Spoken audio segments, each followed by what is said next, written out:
My sister pointed a gun at me and said, "Sign the papers or else." My dad watched silently. I didn't sign. I just smiled and said, "Look at this." She did and went pale. 5 seconds later, there was a loud bang. That's where the day ended, but where it began, it looked like nothing more than a family get-together. We'd rented a small house outside the city, a plain, practical place with beige walls, mismatched chairs, and a table already set when I walked in. It felt a little like someone else's vacation rental. And I guess technically that's what it was. Mom was fussing in the kitchen, unpacking groceries from paper bags, a loaf of bread, a bunch of bananas, sandwich meat. The kind of food you buy when you want to look like you made an effort without really cooking. "Hi, honey," she called, smiling too brightly, as if this was all perfectly normal. Dad followed behind her, carrying a cooler with the slow heaviness of a man who never rushes unless he has to.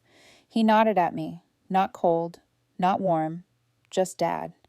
Then came my sister, sunglasses, hair brushed to perfection, perfume already filling the air. She kissed the air next to my cheek.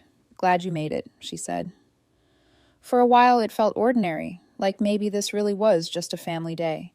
The kind where Mom sets out too much food, Dad sits at the head of the table, and my sister talks about the traffic on the way over. We even went for a short walk before lunch. The path behind the house looped around a small field. My mom pointed out some wildflowers. My dad made a comment about the weather, and my sister scrolled through her phone when she thought no one was looking. It was the kind of walk families take when they don't know what else to do with themselves. I answered their questions politely, kept my voice light. From the outside, we probably looked like a normal family, spending a normal Saturday together. Back at the house, Mom got busy arranging food on plates. Sandwiches cut into triangles, potato chips poured into a bowl, fruit piled high in the center. She always overdid it, even when there were only 3 of us. "Eat something," she said, pushing a plate toward me like it was her mission. "I already ate," I said. She laughed it off, but I saw the flicker in her eyes. She wanted everything to look perfect, even if it wasn't. We sat down together, Dad at the head of the table, Mom to his right, my sister next to me. For a while, the only sounds were forks and glasses. The kind of silence you don't notice until you realize no one said a real thing in minutes. Then my sister spoke, light and casual, as though she'd just thought of it. "So, are you going to do something fun with the inheritance?" The word landed like a stone in a still pond. My mom looked down at her plate. My dad took a sip of water. My sister's eyes stayed locked on me, too bright, too fixed. I shrugged. "I haven't decided yet." Her smile twitched. "You've got options, at least, more than the rest of us." Dad cleared his throat. "Family should share," he said softly. "It's the right thing." I sipped my coffee. "We'll see." Mom jumped in quickly, changing the subject.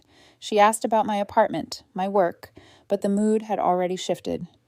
The inheritance sat at the table with us now, heavier than the food, louder than the silence. We ate a little more. My sister made small digs disguised as jokes. Dad mostly stayed quiet. Mom kept asking if I wanted more fruit. Then, after a pause long enough to make the air feel stiff, my sister pushed her plate away and smiled. "Come with us," she said. "We want to show you something." Her tone was light, but something in me tightened. Dad stood. His chair scraped the floor. He didn't meet my eyes. They led me down the hallway into a spare room. No pictures, no decorations, just a table, 2 chairs, and a stack of papers waiting in the middle. "This will make everything simpler," my sister said, sliding the papers toward me. Dad stood near the door, arms crossed, silent. I sat, picked up the first page, legal words stacked neatly across the paper. I flipped to the second, then the third. My breath slowed. It was a waiver. A document stating I gave up all rights to the inheritance and transferred everything to them. Not a share, not even a split. Everything. I let out a dry laugh. "Are you serious? You actually expect me to sign this?" My sister didn't flinch. "It's what he would have wanted." "Really?" I asked. "Did he send you a memo?" Dad's voice was sharp. "Don't be difficult." "It's not difficult," I said. "It's ridiculous." The pen sat waiting on the table. My sister nudged it toward me. "Let's be adults," she said. "We can do this quickly and with dignity." "Dignity?" I raised my eyebrows. "This is daylight robbery with stationery." Her face flushed. "You don't deserve it." "Maybe not," I said, "but I'm not signing it." Her chair screeched as she stood. "Sign it." "No." The word hung there, bigger than it should have been. My dad's eyes narrowed. You'll regret this. I looked back at him calmly. I regret showing up. And then, in one smooth motion, my sister reached into her bag and pulled out a gun. The room went silent. Even the hum of the lamp seemed to cut out. From the kitchen, my mom's voice floated down the hall. Tea's almost ready. My sister leveled the barrel at me. Sign the papers, she said, or else. My dad stayed frozen by the door. His silence said more than words. I put the pen down gently. No, I said again. The air felt heavy, pressing against my skin. Then I smiled, small, deliberate, and pointed past her to the corner of the room. Look at this. Her head whipped around. My dad followed. Their eyes landed on the black dot in the corner of the wall. My sister's face drained. What? What is that? Is that a camera? Say hello, I said. You're being filmed. She spun back toward me, panic flooding her face, then back to the lens. You can't, she stammered, but stopped. The gun shook in her hands. She raised it toward the camera. Her voice cracked. Turn it off. Can't, I said. It's working fine. Her eyes darted from me to the lens. Desperate, she pulled the trigger. The bang ripped through the room. Mom gasped in the kitchen, dropping a spoon. The camera stayed standing, its little red light still glowing. My sister's eyes widened, confusion written all over her face. My dad stared at me, pale and speechless. I sat still, calm on the outside, everything else tight inside, and the camera kept watching, steady and unblinking. If you want to understand why that day with the gun happened, you have to go back a bit. I grew up in a family where I was the middle child, which already tells you most of the story. I wasn't the golden firstborn, and I wasn't the baby who could do no wrong. I was the one in the middle, the one who got lost in the shuffle. So I made noise. That was my role. If I couldn't get noticed by being good, I'd get noticed by being bad. I was the kid climbing fences, sneaking out at night, jumping off sheds with an umbrella to see if it would slow me down. I wasn't suicidal. I just liked the rush. I liked knowing I was doing something I shouldn't. In a weird way, it was the only time I felt alive, because at least then, someone had to look at me. If I came home bleeding, at least my mom had to put down her magazine. If I mouthed off at dinner, at least my dad had to look at me. That was the bargain. I learned early on that bad attention was better than no attention at all. My sister hated me for it. She was older, the responsible one, the one my parents bragged about. She thought I was an embarrassment. Maybe I was. But she didn't just ignore me. She went out of her way to remind me how much better she was. Perfect grades, perfect friends, perfect smile. And then behind closed doors, she'd twist the knife. Why can't you get it together? No wonder they don't trust you. My younger brother was different. Not exactly close, but he saw me. He'd sit with me, roll his eyes at our parents, and sometimes even cover for me when I did something stupid. He was the only one who made me feel like I wasn't completely alone in that house. By the time I was 18, I couldn't take it anymore. I packed a bag and left. No safety net, no college fund waiting, nothing. Just me and whatever I could scrape together. It wasn't easy, but I preferred struggling on my own to suffocating at home. The one person I missed was my grandfather. He was nothing like the rest of them. Where my parents cared about looking good, Grandpa didn't care at all. He wore the same clothes for years. His shoes were scuffed. He'd show up to birthdays with a card from the discount store and a handshake like he'd just dug a ditch. My mom used to mutter, "He looks like a homeless man." My dad would sigh and shake his head like Grandpa embarrassed the family. But I liked him. I liked that he didn't play the same games as the rest of them. He didn't try to impress anyone. He didn't even seem to notice when people rolled their eyes. He'd tell me stories about his old jobs, the places he lived, people he knew. None of it glamorous, but all of it real. And I craved real. Sometimes, when we went out for coffee, I'd pay for him because I thought he couldn't afford it.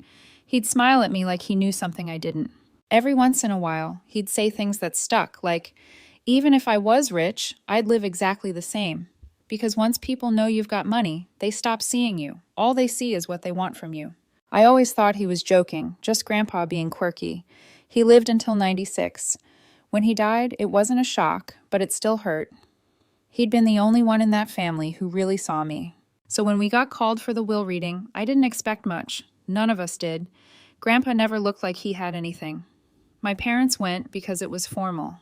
My sister went because she was curious. My brother went because he had to. We sat in the lawyer's office, all lined up in stiff chairs. The carpet smelled like dust and coffee. My sister leaned over to my brother and whispered, "What do you think we're getting? His old trousers?" My dad chuckled. "Maybe his socks, the ones with the holes." Mom shook her head. "Probably some old junk he couldn't throw out." I sat there quietly, biting the inside of my cheek. They'd spent years mocking him, and here they were, still at it, even after he was gone. The lawyer came in with a folder. He cleared his throat and started reading. "Your father, your grandfather, expressed his final wishes in this document." No one leaned forward. My sister checked her nails. My mom shifted in her chair. My dad sighed. Then the lawyer said my name. He wished to leave his estate to his granddaughter. The room froze. My sister blinked, then barked out a laugh. "Her? What? His collection of coffee mugs?" My dad frowned. "What exactly did he leave her?" The lawyer adjusted his glasses. "Everything." Silence. You could have heard the carpet breathe. My sister smirked. "Everything? What? A couple $100?" The lawyer glanced at his papers. "The estate is valued at approximately $8.5 million. The words hung there like a bad joke no one wanted to claim. Mom gasped. Dad sat up straight. My sister shook her head. "That's impossible," she snapped. "He had nothing. He wore the same shirt for 10 years. "He invested," the lawyer said calmly, "for decades. Modest amounts, consistent growth, compounding over time. It built into a substantial fortune." My dad's face went red. "This is outrageous. I'm his son. That money should be mine." Mom nodded quickly. "Or ours, not just hers." My sister's voice sharpened. "She doesn't deserve it. She didn't even do anything." I sat there, my hands folded in my lap, pulse racing. For once in my life, they were all looking at me. Not invisible, not ignored, seen. I gave a half shrug. Guess he disagreed. That's when their eyes really burned into me. My sister's fury, my dad's disbelief, my mom's disappointment. I'd wanted attention my whole life. This was not how I thought it would feel. The lawyer kept talking, explaining terms, details, whatever. I barely heard him. All I could hear was the silence around me, heavy with shock and anger. They had spent years laughing at him for looking poor, and now the man they mocked had left behind a fortune, and he'd left it all to me. And in that moment, I realized something. This wasn't going to end here. The bang was still hanging in the room like an echo that didn't know where to go. Nobody moved. My sister stared at the corner, waiting for the camera to fall. It didn't. The little red light just kept glowing, steady and smug. My dad's mouth twitched, like he wanted to speak, but forgot how. "Why didn't it break?" my sister whispered, more to herself than anyone. I didn't answer. Sometimes silence says more than a lecture. Her grip tightened. Another shot cracked through the room. The lamp flickered, the air jolted, and still the camera didn't move. She lowered the gun, breathing fast. "What is wrong with this thing?" "Plenty," I said, "but not what you think." That's when the footsteps came. Firm, heavy, too controlled to be family. The door burst open and 2 men stepped inside. Not uniforms, not relatives, the kind of presence that rearranges the room without asking. "Put it down," one said, calm but absolute. My sister flinched, swung the gun toward them, her hand shaking so badly the barrel wavered. "Don't make this worse," the other said. "On the table now." For a second, she looked like a child mid-tantrum, torn between scream and surrender. Then her wrist gave out. The gun clattered onto the table. One guard snatched it away, slid it out of reach, and cuffed her hands quick and clean. The other put a steady hand on my dad's shoulder. He froze. The room exhaled for the first time in minutes. I looked at my sister, wide-eyed and cornered. "Everything's recorded," I said quietly. "You're not walking away from this." She glared back, words ready but useless. And that's where I'll pause and explain. Not to them, to you, because you're probably wondering how I knew. How I wasn't shaking out of my skin when my sister pulled a gun on me. How I sat there steady while my dad played statue. The truth is, I did shake, just not where they could see it. A few days earlier, my younger brother had called me. His voice was tight, nervous. He said he overheard something, my parents and my sister talking. He didn't give details, didn't want to be dragged into it, but he told me enough. Enough that I froze, enough that I knew. I didn't want to believe him. I told myself they'd never go that far. But deep down, I knew what my family was capable of. And I'll admit it, part of me wanted to test them. I've always been like that. When I was a kid, I jumped off sheds with umbrellas just to see if they'd slow me down. Climbed fences because someone told me not to. I like the rush. I like the danger. When you've been invisible your whole life, you chase whatever makes people look at you. So yes, I went because I wanted to see. And because a little piece of me hoped maybe I was wrong, that they'd act like decent human beings for once, that maybe we'd eat Mom's sandwiches, bicker about nothing, and call it a day. If they had shown me kindness, maybe I would have shared some of it. Maybe. But I wasn't about to gamble my life on that chance. So I hired professionals, not the police, private security, two men who knew what they were doing. They told me not to go, told me it was reckless, that it wasn't worth it. I said I was going anyway, so they backed me. They went in early, swept the house, set up hidden cameras. While I walked with my family outside, they checked every corner, and they found the gun. They didn't take it. They didn't need to. They just made sure it wouldn't fire the way my sister expected. When she pulled that trigger, all she got was sound and smoke. Then they waited outside, ready, listening, watching. So no, it wasn't luck, not a miracle, not fate. It was planned. Every second of it. And now it was them, not me, who were trapped. The legal process crawled, the way those things always do. Months of hearings, paperwork, lawyers arguing over words I barely understood. And then, finally, it was finished. The estate was settled. I was the sole heir. Every last cent was mine. Hearing it spoken in court didn't feel triumphant. It felt strange, like the ground shifted under me and I was still waiting for balance. For so long I'd braced myself for someone to take it away. Now there was no one left who could. My family's trials ran parallel to mine. My sister stood in court first. 7 years. The judge didn't mince words. Threatening someone with a firearm leaves no room for excuses. She tried tears, but it was too late. My dad's turn came next. He didn't pull the trigger, but he stood there and let it happen. 2 years. The look on his face said he thought silence was safer. He was wrong. My mom was last. She'd stayed in the background, convinced that would protect her. It didn't. Probation, community service, a record that would follow her anyway. I didn't celebrate. I didn't feel vindicated. Watching them be let out of court, I just felt tired. The kind of tired you only get after years of carrying weight you didn't ask for. But underneath the exhaustion was something else. Space. For the first time, there was room to imagine a life that was mine. Not one they dictated. Not one built around being the overlooked child or the scapegoat. A life where I could decide what mattered. When I walked out of that courthouse, the cameras were still running in my head, capturing a different kind of scene. No shouting, no papers shoved across tables, no guns pulled out of handbags. Just me stepping forward with nothing and no one holding me back anymore. 5 years later, my life looks completely different. After the trial ended, after the money was finally mine, I did something my younger self never thought possible. I built my own family. I got married. We have a little girl now. From the outside, we look like everyone else. A modest house in a quiet neighborhood. A sensible car in the driveway. Neighbors who chat about the weather and whose kids play in the street. To anyone watching, we're a middle-class family living a middle-class life.